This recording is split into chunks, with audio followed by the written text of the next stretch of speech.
Welcome back to this channel. This is your boy Ofadino, and you're watching Ofadino right here on Ofadino TV. I'm with, you can see, a star boy sitting next to me. Yes, very soon I'm going to introduce him to you, but please, if you have not subscribed to the channel, make sure you subscribe, hit the notification bell, share the link like Alpha Hour. Of course, this is the only place where we make the content feels content. Yes, make sure you leave a comment in the comment section. Only positive vibes, only positive vibes. Today we are about to talk about the music industry in Europe, the music industry in France, and I have here with me an artist who is a Ghanaian based French, who lives here, performs over here, writes his songs over here. He speaks Twi actually, so we are going to blend English, French, Twi, whatever. Part of Kraba. So French, yeah.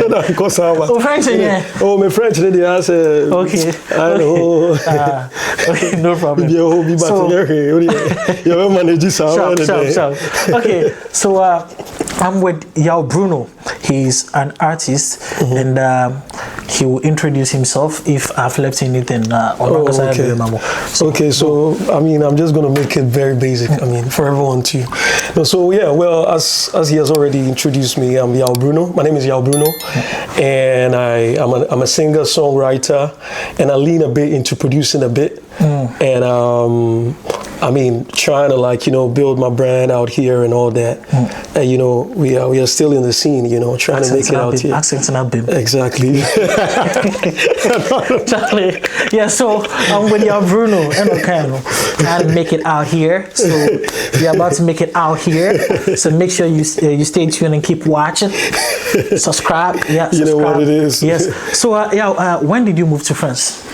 Okay, so I moved to France a few years ago. That's about almost, let's say, around 5 to 6 years ago. But I've been on and off from France. I've been to Germany. I've been to Poland. And mostly I actually came here for my master's studies. Okay. Yeah, and that particular year, I mean, it wasn't really planned and all that, but it just came to me like that. Some friends introduced France to me, and I'm like, what the fuck am I coming to do in France in a way? But they're like, oh, yeah, come and explore, and all that. I was like, okay, there's Eiffel Tower and everything for you to check it out. So I was like, yeah, why not? So I took up the opportunity for the school. And I just came like that, And I mean, the first thought that came to mind is that, well, I don't really know much that French people could speak English anyway, but I was told that, oh, well, it's going to be manageable, but, well, it's not going to be that easy, And I mean, considering the masters that I was coming to do, it was going to be in English. So, but that I was like, okay, knowing that very well, I knew that, okay, it's not going to be very difficult like that, So yeah, when I entered, I mean, it was really tough. I mean, I wouldn't lie about it. I can imagine. Because I arrived at Lyon with a friend of mine, Matthias, and when we arrived, that day we were supposed to meet some Ghanaians who were supposed to take us to a hotel, for us to rest over there for the night, and then later we take our bus, after the weekends we take our bus and go.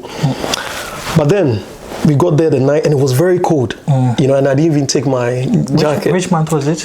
It was in somewhere around September. Oh, okay. Yeah. And I was like, I don't come for this kind of life. The way the weather day cold, it was really cold, And I was like, no, this is not for. So we had to wait for them for almost an hour. An hour and a half before they came to take us. And when we even got to the place, they told us that no, unfortunately the reservation didn't really go through, and then we had to wait. So we got so stranded. So we had to try and then book for another hotel, around the place. And when we got there, we had to wait for an extra 45 minutes. That was also crazy, because it was a night. The one at the reservation told us, oh, unfortunately for us, because it's the night shift or something like that, there's some other people, so she has to do a lot of checks and all that. So we had to wait and wait. After 45 minutes, we got a place to relax, and that was really, really stressful. And I started thinking about home. I'm like, no, it's normal to think about home. Yeah. I'm like, No, so an artist for some kind of master, so you can tell us Ajini Ejuma. What the name, right? Yeah, so basically you came to France for your master's. Exactly. And what made you stay? Okay, so well, what literally made me stay was that I thought of like exploring some more opportunities, you know, that would also help me expand my base more, you understand? Even though I had like some other opportunities along the line to leave, you know, to go work in some other countries, you understand? I had to stay along for some time, and then, you know, we are still here, still trying to like explore the opportunities. And it was not easy. I mean, it's not been very easy. Because, so after the weekend, after we moved from that particular hotel, and we got to where we are supposed to lodge, I mean, that one too came with its own problems, you know, and we managed to settle down, and we're like feeling the environment, you know, burgers are big gap. Burgers don't land. You see that thing? Burgers don't land, so now we just feel what our body, you know, we started taking selfies, pictures, you know, posting them and all that. Giving pressure to the girls. And the girl started writing, oh, what's up? You know, how's it going? Okay, so let's continue. Now, you've been here for 5 years, 6 years? Yeah, about 5, 6, almost. Okay, and were you doing music before you came to France, or you started writing when you got to France? Yeah, so generally, I was doing music before I came. Okay. And I mean, I did a couple of shows in Ghana, you know, and it all started, I mean, can you name some of the shows? Yeah, Corner Life, and there were some other shows, like this random shows for chiefs and other things, you know. Okay. And I think most of these, and from my campus, like in the university. Which university in Ghana? Pentecost University. Okay. Actually. Shout out to Pentecost University. Yeah, straight. Yeah, she subscribed. From Pentecost. Anyway, so and other, like, I mean, it's been a while now, so it's been a long time, because in between, I actually had to break. You know, I broke a bit to work, so I was more on working, like for like maybe a year, roughly a year and a half. You know, around that time. So I mean, music was just like on and off, not really fully into that. But I started fully, like I started my very first like studio experience recording with Lubit. Lubit, shout out to Lubit. Hey, pardon me, sorry, Gashos. Okay. Is he also in France? Gashos, no, Gashos is back in Ghana. Okay. So, but Gashos. In France is Lubit. In France is Lubit, exactly. Okay. Yeah, France is Lubit. Yeah, so. Say shout out to Gashos, exactly. So I can fix it. Okay. Shout out to Gashos. Yeah. So Gashos, big house. If you're watching this, big house, man. Make sure you subscribe. So with this experience, it really kind of like, you know, guided me, you know, and it helped me along the line, because it's like, you know, this experience actually helped me get a bit into this, because I was initially all started with just karaoke's, you know, singing, even before, because when I was younger, I mean, I don't want to go there yet. Anyway, we're going to get into that aspect, because when I was younger, I was very loud with that. Like, I mean, I just could just jump up into parties and, you know, just start performing and, you know, singing here and there, you know. And there's one time in class where, like, I mean, when my teacher leaves the class, I just get up and I stand on the table and I start doing, whoa! SS, we had a guy like that. He's called Osuko Anoma. Yeah, so Osuko, whenever there is no teacher in class, he will be doing Azonto, actually. So Osuko will be doing Azonto. Yeah. So I feel you. I feel what you are trying to do. Yeah, and you know, I have all the people in the class giving me, yo, go ya, you know, that kind of thing. Yeah, that vibe. And I had this girl who was like mostly like always beside me. When I'm like that, she's gonna stand on the table and join me as well, and she's gonna be shaking. You know that kind of thing. Yeah. Exactly. So she was more like very super Margaret. I remember, like, I then I was younger. Not really. It's been so many years. So, Margaret, if you see this interview, make sure you link up. Yeah. So, from there, I mean, from that, all that experience built up. Yeah. You know, to actually build me up. I mean, to that stage, you know, where I was like ready, I mean, for the scene at some point, where I felt ready, very ready for the scene.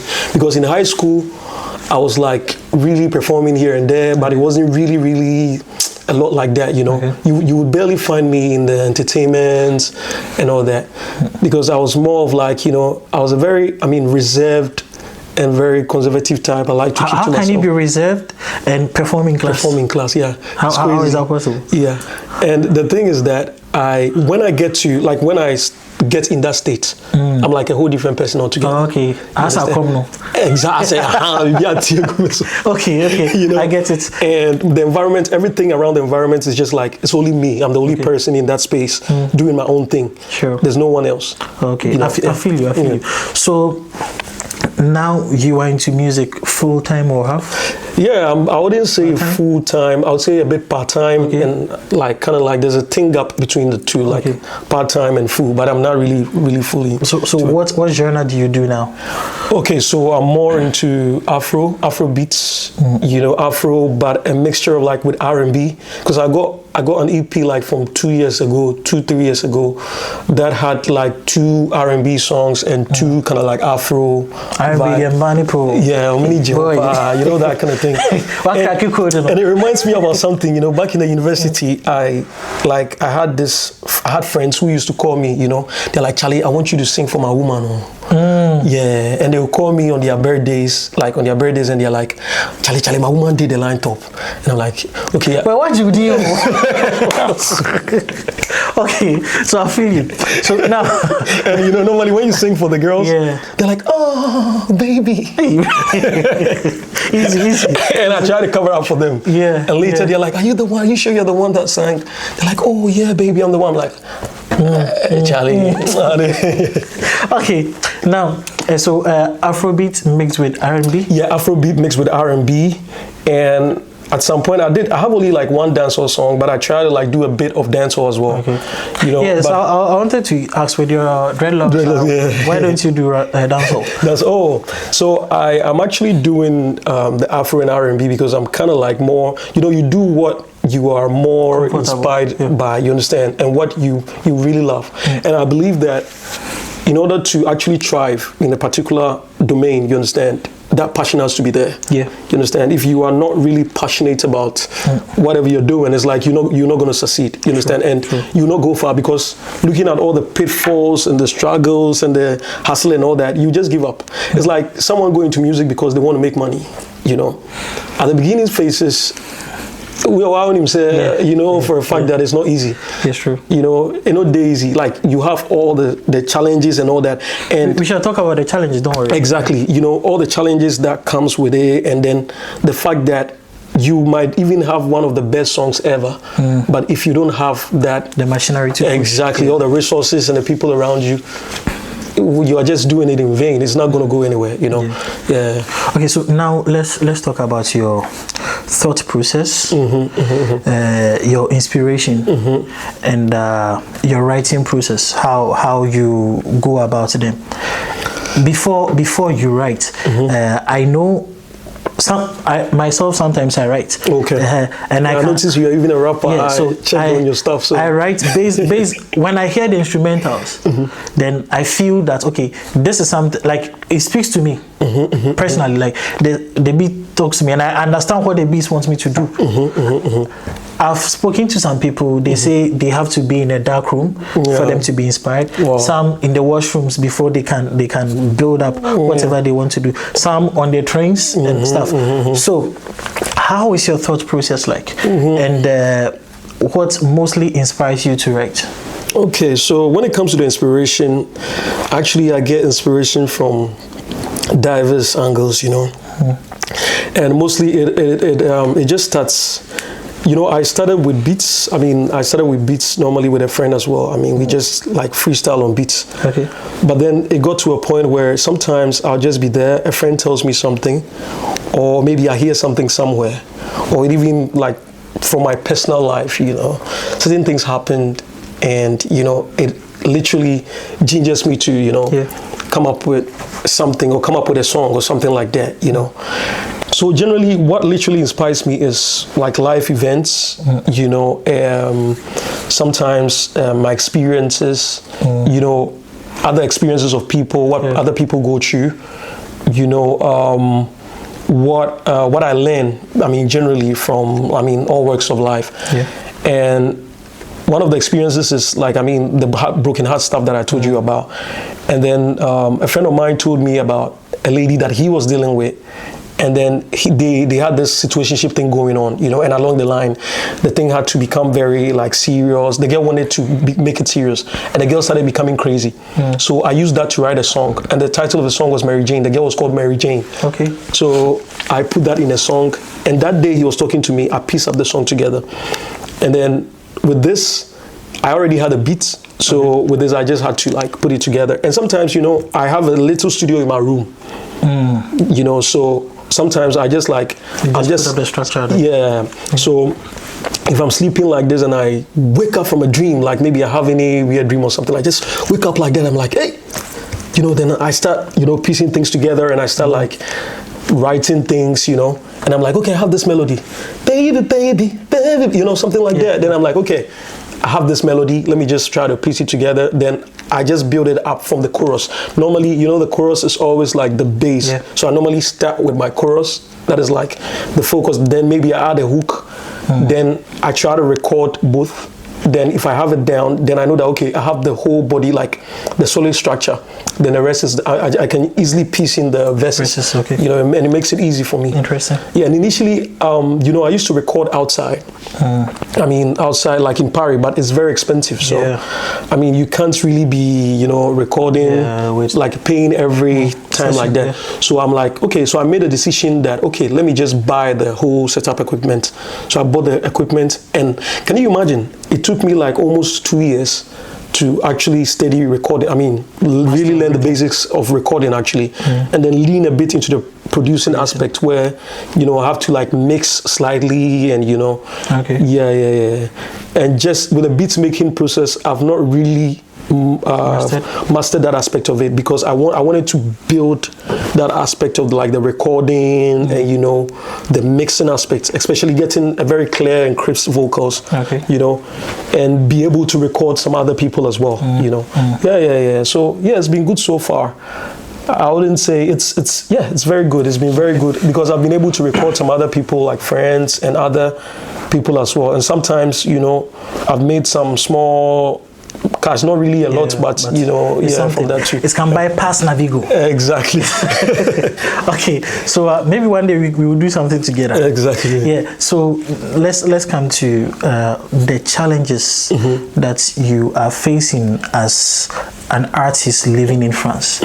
I know it is not Ghana. You are in a different space. Exactly.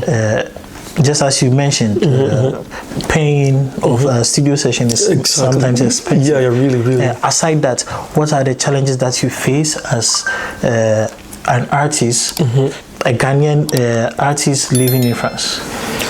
Okay, so when it comes to some of the challenges like generally are like having the right connections, you know, and then the funding aspect of things, because you know, the funding plays a very major role in like music, you know, because if you don't really have that funding base, it's like you're really not gonna like make it in that space a lot. And yeah, when it comes to the connections too, it's mostly about, you know, having the right people, you know, in your circle who are going to put you in like some particular places, you know, some particular places where you know that you'll be seen, you understand? And also, like, sometimes you meet people who come to you, they come and they're like, oh, I can help you, I have this connection, I have that connection, you know, I can put you here, I can put you there. There was a time this guy came to me, this Uber guy. I had a show with Lubit, actually, in his restaurant. We were supposed to play for the Fedela Music Festival, actually. So he left some of his equipment, and I had to take an Uber back to his end to try to get it quickly so that we get. So when I took this Uber guy, the Uber guy was like, "Oh, you do music?" I was just speaking with him, and he's like, "Oh, you do music? That's good. I have a cousin in Sony Music France." Wow. Yeah, that is big. Yeah, really big. And I was like, "Eh." You know, I'm like, damn, if he knows someone who is working in Sony Music, then my life will change forever, because I know that, Charlie, my life is completely going to change. And I was like, well, So I was speaking with this guy, he gave me his number and everything, and I was like I was highly expectant that, damn, my life is going to change for good. Yeah. Like, you know, this is the right channel, like I've got the right channel. So after everything, this guy dropped me and everything. He assured me that everything is going to be in place. I shouldn't really worry and all that. He even tested me to assure me he's going to speak with his brother that evening. And I was like, okay, I'm 100% certain everything is going to go through, you know. So after the show and everything, and also that after that show was like, I mean, it was a very good one. You know, because at that time, his Lou Beats boss over there was like, wow, he was really impressed with what I did. I don't really know his name. It's in this Vietnamese restaurant, like the show was over there. Yeah. Okay. So he was very impressed, and I didn't even expect to get that much. I mean, he gave me the money. He's like, he put it in my hand. I was like, damn. I opened it up, and I'm like, I'm not going to mention it here. Nah. But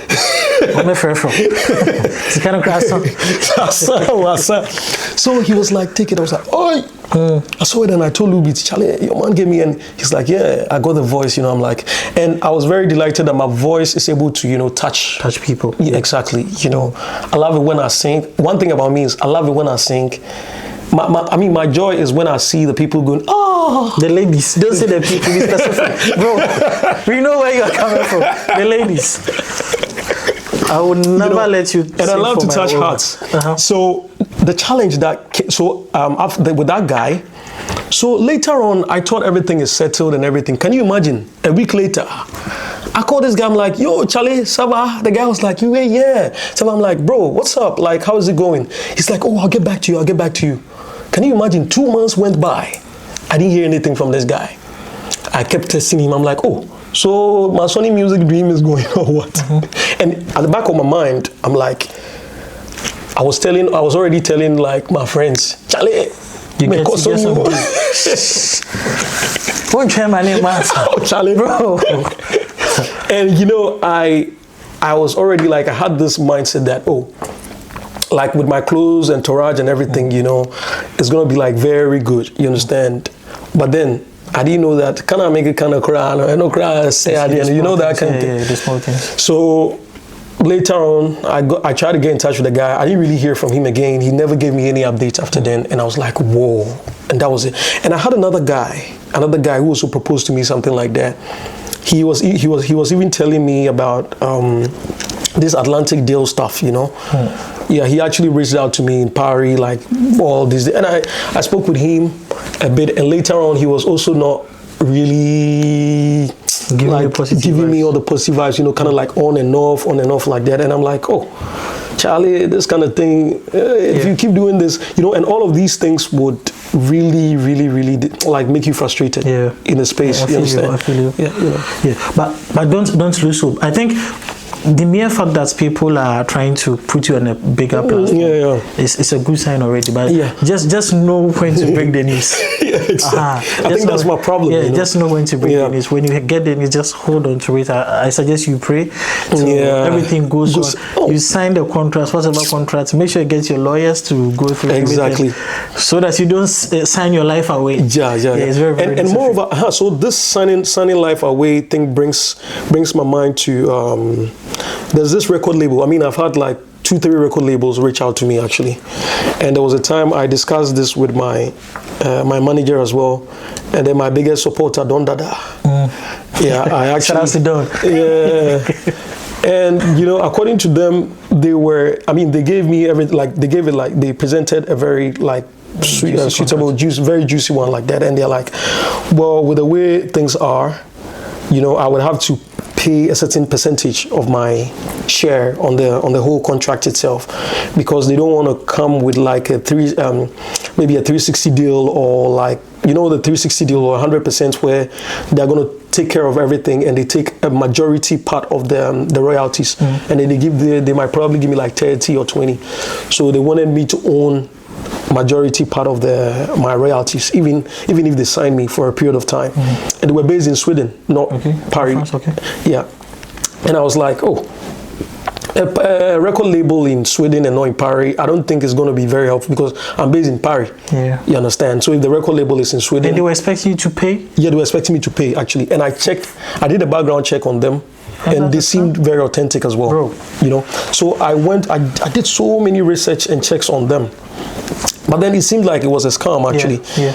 But I spoke to their PR, you know, and the PR was like very convincing. No, but see, you know, but I still had a hint of doubt that it wasn't really authentic. But later I actually saw some artists on their lineup, on their website actually. Maybe like of late, these cameras are very, very intelligent. Yeah. So they can put up structures, everything that make you feel that it's very authentic. So maybe the company will be there, but there is another set of people like using the name of the company just to operate or something. So for you to pay, to me, it sounds like a scam. Yes, exactly. Yeah. So initially I was like, no, this whole thing doesn't really look like, you know, a whole record, because normally when the record labels take you, you know, they take you in to take everything completely, you understand? Definitely. And then they do all the provisions. Normally they give you something like a car, house, some money and those kind of things, which we say recuperating. You're gonna like pay everything back completely. You understand? It's not like they are giving it to you for free like that. You know. So over the years, as you are with them, they give you, maybe you have to do a number of albums, this or that, maybe 5-6 albums, and after you are done, during that period, you'll be paying, you know, bit by, it's like a loan, but they are kind of like supporting you, giving you an advance, something like that. You know.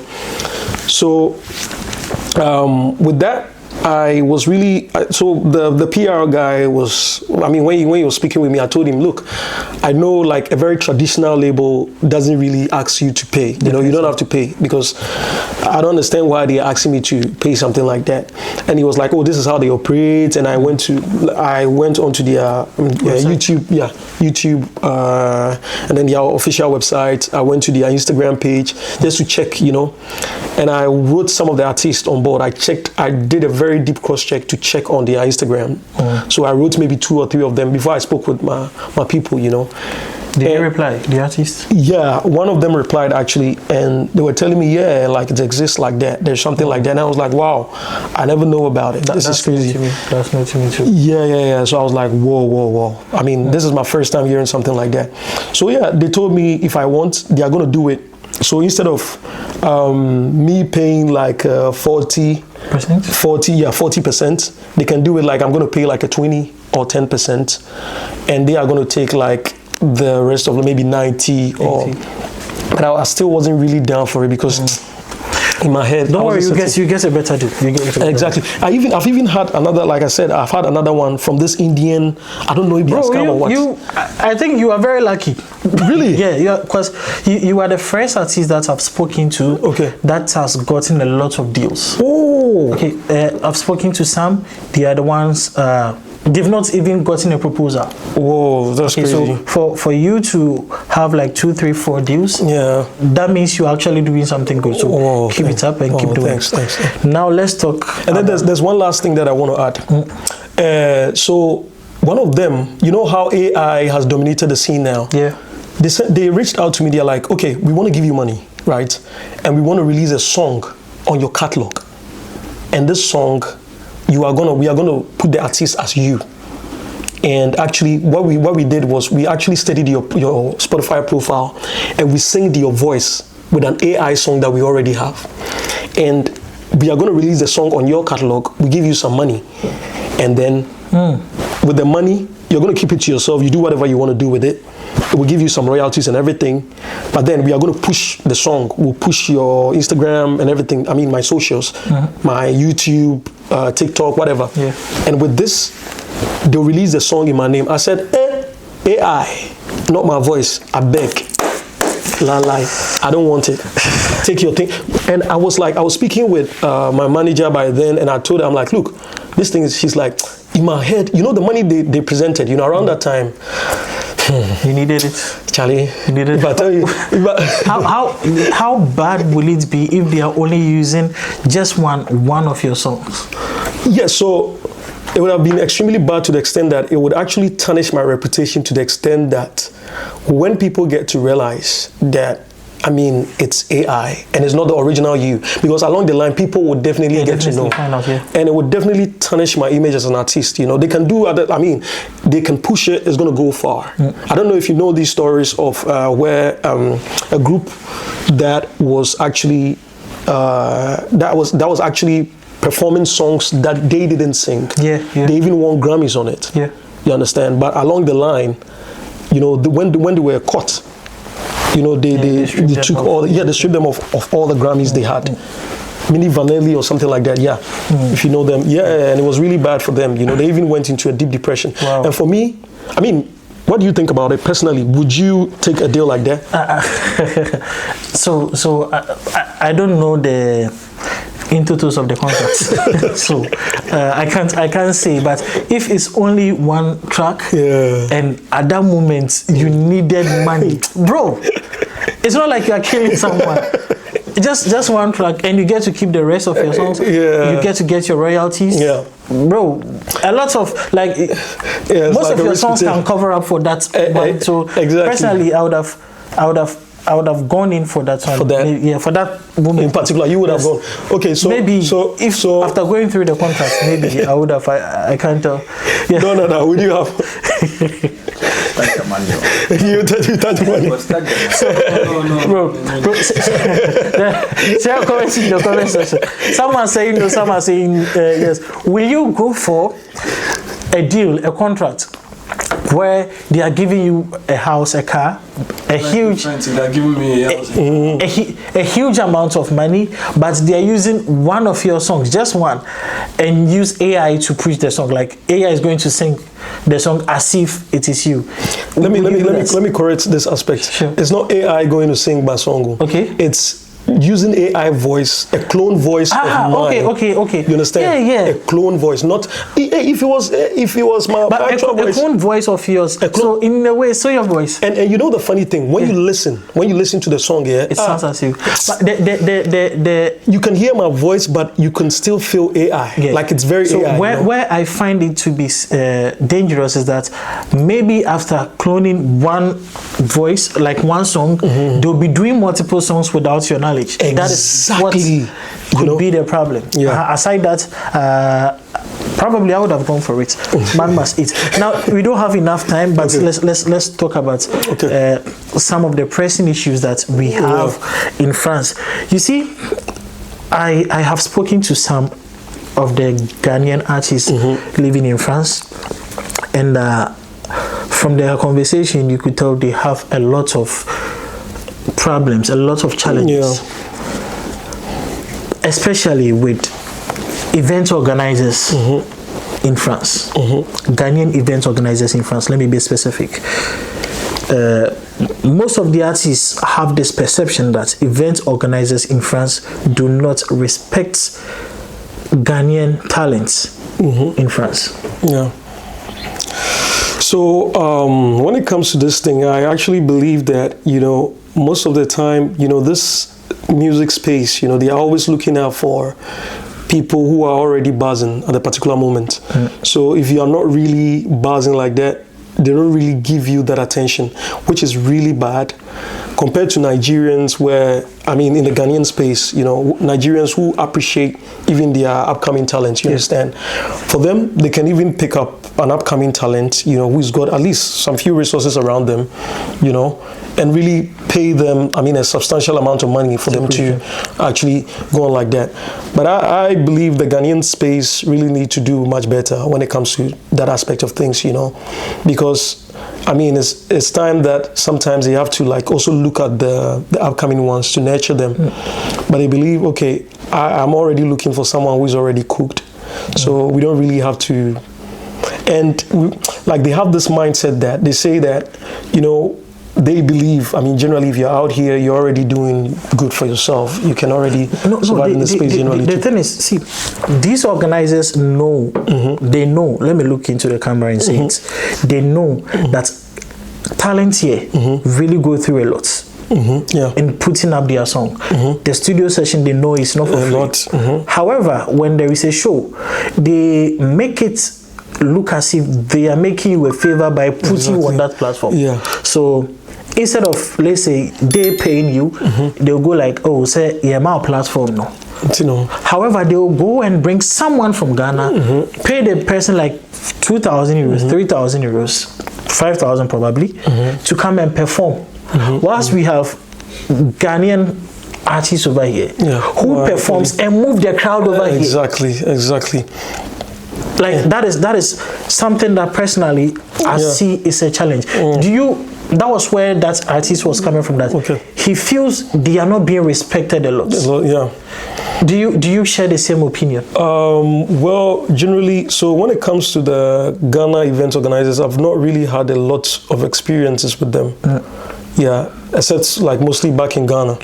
But out here, I've not really had a lot. I mean, the experiences that I've had is like mostly with the Nigerian event organizers, and they are cool. I mean, they are very. I mean, when they organize events and they invite you, at least they are going to give you something little, even if it's not much. You know, sometimes they provide them.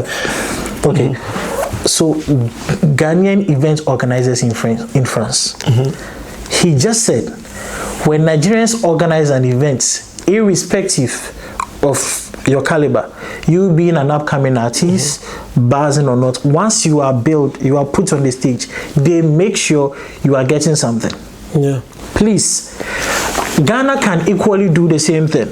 And this one, I'm talking in the favor of all the upcoming artists over here. Because see, I've not spoken to only one Ghanaian artist, couple of them, including yourself. And you could tell like the pain behind the voice when they speak. Yeah, exactly.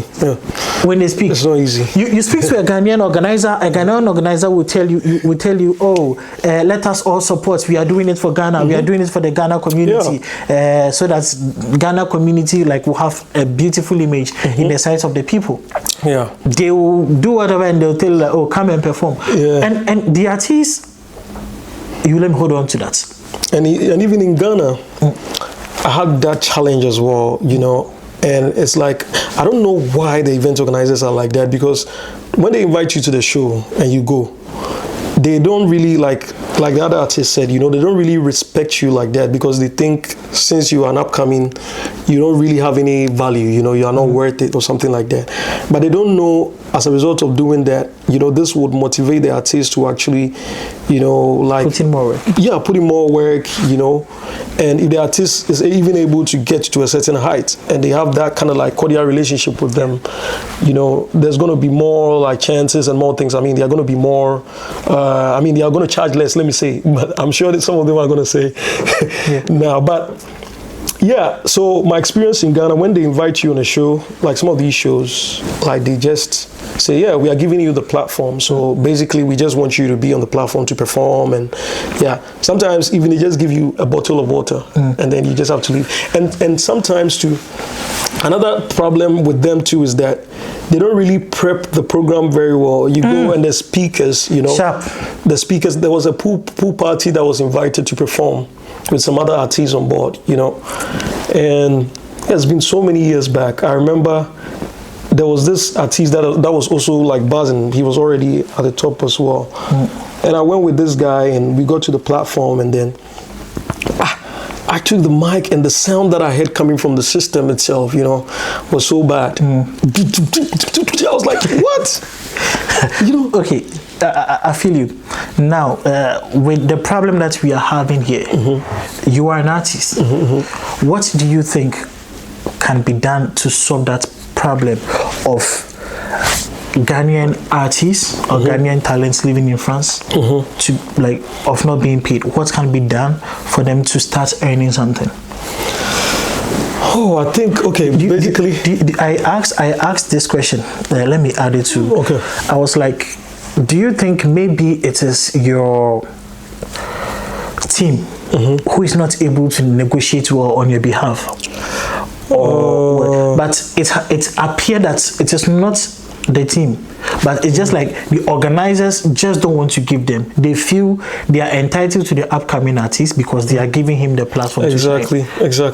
Okay. Yeah. So let's say if Sarkodie is coming to play a show here, and you want to be part of that event, like, oh, we are helping you. Sarkodie is an A-list artist, he's big, and we are even putting on that same platform with Sarkodie, and you can say that, oh, you have performed on this same stage with Sarkodie, but you performing on that same thing with Sarkodie does not pay the bills. Exactly. What you are not, I want you to pour your art. Please address this issue for me. Yeah, sure.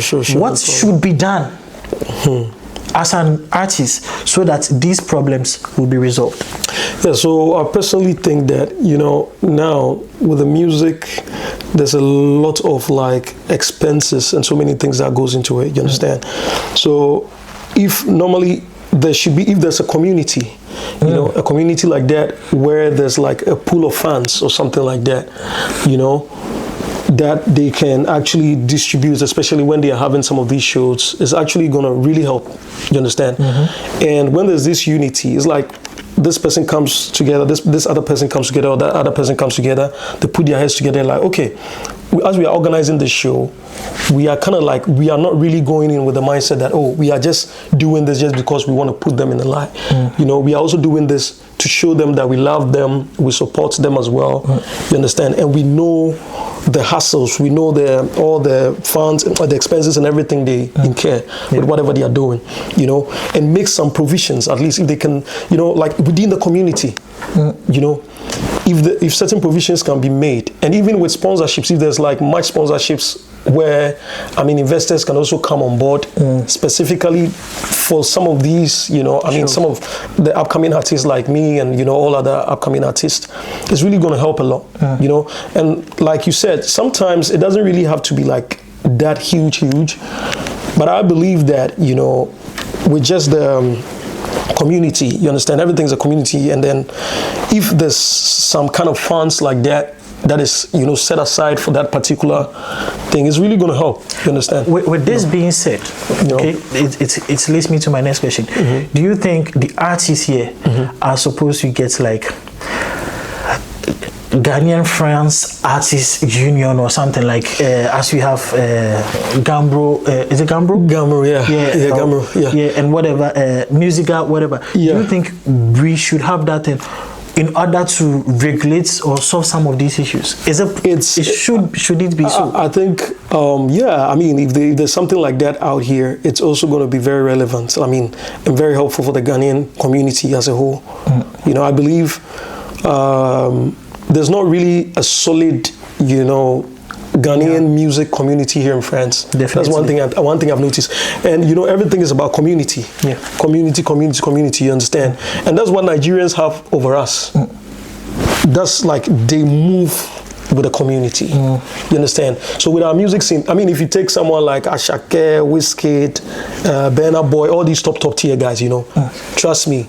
But you see, wait, those people, they have the machinery behind them, and the machinery is because they have that community. No, they have. But let's equate it to the Ghanaian community. Okay. The Nigerian community over here, do they have that funding to push them? I think maybe I can. Yeah, there's his. Yeah, Donada is Nigerian. Supporter, so he's behind the cameras. Donada, just before we continue, the Nigerian artists in Ghana, sorry, in France here, yeah, he just mentioned that they get paid even when they are performing on shows over here. Do you have a sort of union or something that pushes you when the artist is performing? Like for me, I really don't know a lot of Nigerian musicians, but actually I know that we have like some sort of community here in Paris, actually, and also, you know, we Nigerians, we love to push our talents. Repeat. We Nigerians, we love to push our talents. It doesn't matter if you're big, you're small, you're from the trenches, it doesn't matter, you know. But once we see someone with the talent, you know, you're ready to push. Definitely. And also, you know, it's about, you know, representing your country also. You know, and by how do you represent, push your country, represent your country by pushing the artist, you know, coming up, you know, upcoming artists, by pushing them, you know, pushing them on the big stage. And also, once I know about these artists, usually they never forget, you know. You may push an artist and tomorrow he's famous. Look at Ashake for example now. Olamide saw him from a university, you know. From the university, Olamide signed in YBNL, you know. And after, now Ashake is like way bigger than Olamide. You understand? So that's what I feel like, nobody knows tomorrow. So it's not like you see someone singing and you feel like, oh, cause he's not at the like level you want him to be, you should push him aside, like he's nobody, Okay. And also even I feel like all these upcoming Ghanaian artists, like for example Nigerian artists, sometimes we don't give the artist money. We give them gifts, like just to show something, Or usually, like you said, some Ghanaians, they don't even care. Like I remember you were talking about a show you went, like this Ghanaian artist, this rap Ghanaian. Stoneboy. Yeah, I'll come to that aspect of it. Yeah, Stoneboy. Let's make him wrap it up. We have let's wrap it up. So it was this event that a friend introduced me to. Actually, I was not really performing. I mean, I just went to witness him, just to have a very close encounter with him. And if you know Killer K, do you know Killer K? I've heard him, I don't know personally. So there was a time I went to perform in Germany. I was performing in Germany in his ceremony, his music ceremony like that. And I said music ceremony, sorry, his ceremony for his promotion ceremony because he's in the military, Okay. So it was true that I happened to meet Maghreb and all that, you understand? So we had this close encounter, we spoke and all that. But even him, today, like sometimes when I try to reach him, he doesn't even mind me, I'm just like, okay, cool, I don't really mind about that. So, my cousin, Killer K, I don't know if you know him.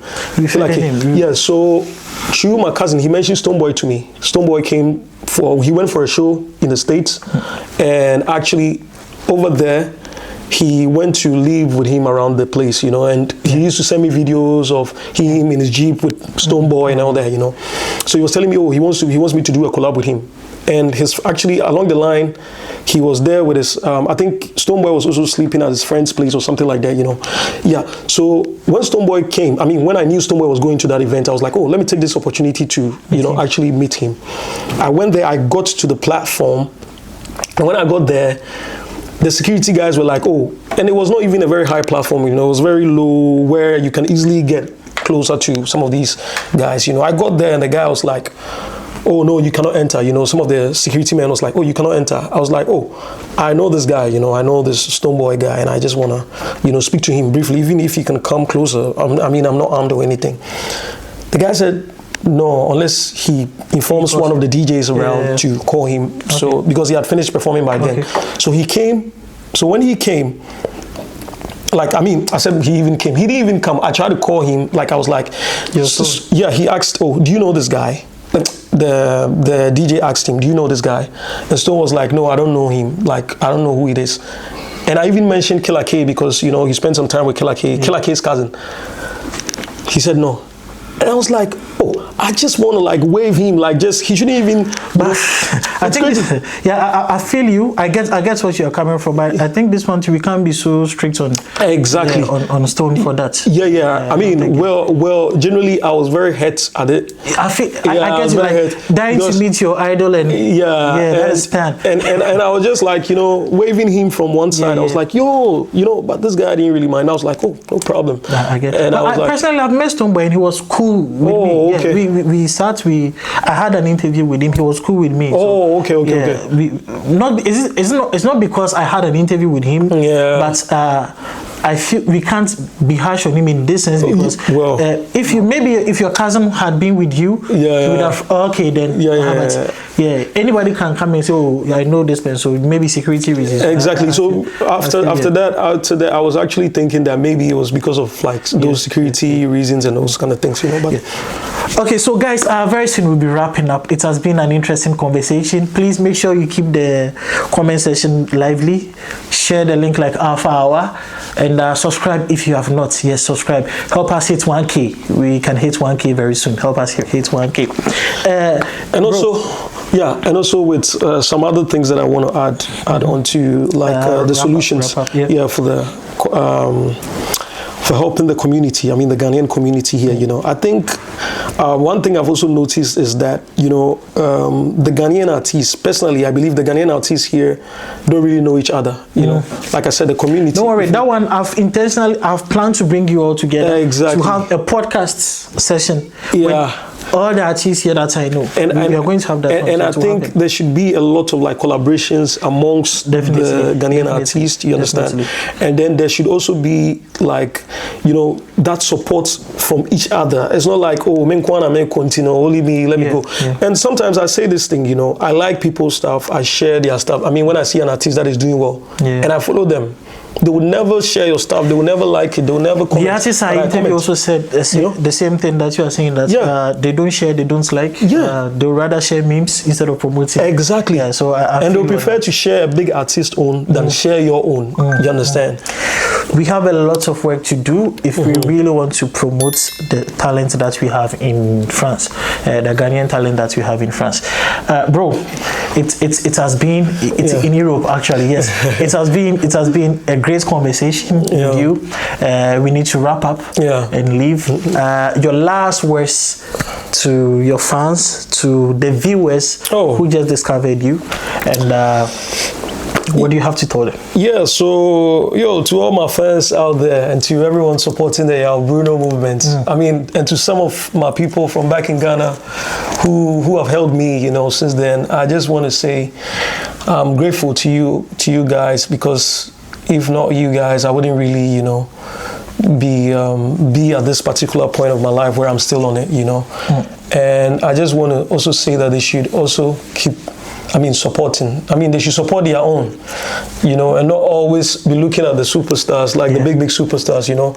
They don't have to make it before you come and say, oh, I know this guy, I know this guy. No. Your own guy. You know, you for support your own guy, you know, that be that thing, you know, because if you support your own guy, we catch that point, you know, when you support your own and he gets to that level, he'll go like, oh, I had this person who held me down, who supported me, you understand? And also one thing is that if you have connections and you know someone who knows someone, try to tell that person about your friend, you know, it's very important. Oh, I have a friend who does this, can you check out his stuff, and also all of that. And also another big thing is that the funding aspect. Money. It's all about the money. Okay. So even if you have something little and you want to support an act, try to reach out to them like, oh man, take this, or maybe try to assist them, you know, with that basic thing. You know, we say little drops of water makes a mighty ocean, you know. So in a process like that, it helps, you know, the artist grows. You never know. And I always keep talking about this sharing thing. Sharing and liking sharing and liking a friend's post doesn't require much energy. It's one of the least support. It costs nothing. You understand? And I kept telling my friends, if you share, you never know who's going to see it. True. You might share it, and then someone might see it and go like, oh, Charlie, I like this guy. Who is this? Where is he from? You know, you never know. But people don't know that kind of thing. Definitely. Anyway, so salute. Okay, salute from Yaw Bruno. Please, this is Fadino, your boy. And on today's podcast, we had Yaw Bruno, an artist, a Ghanaian who lives in France. Please make sure you subscribe, share the link like Alpha Hour. Let me add one last thing. Excuse me, sorry to proceed. And also, I just want to say, be consistent with whatever you're doing. You know, don't stop and keep going on like that. You're definitely gonna make it to the point. My Instagram is Yaw_Bruno Music. It's YAW_Bruno Music. Bruno is BRUNO Music. Mars, yes. Yeah, like Bruno Mars, exactly. Okay. So this is where we draw the curtains to today's program. Make sure you share the link like Alpha Hour. And of course, this is your boy Fadino. And this is the only place where we make the content feels content. And it's peace out.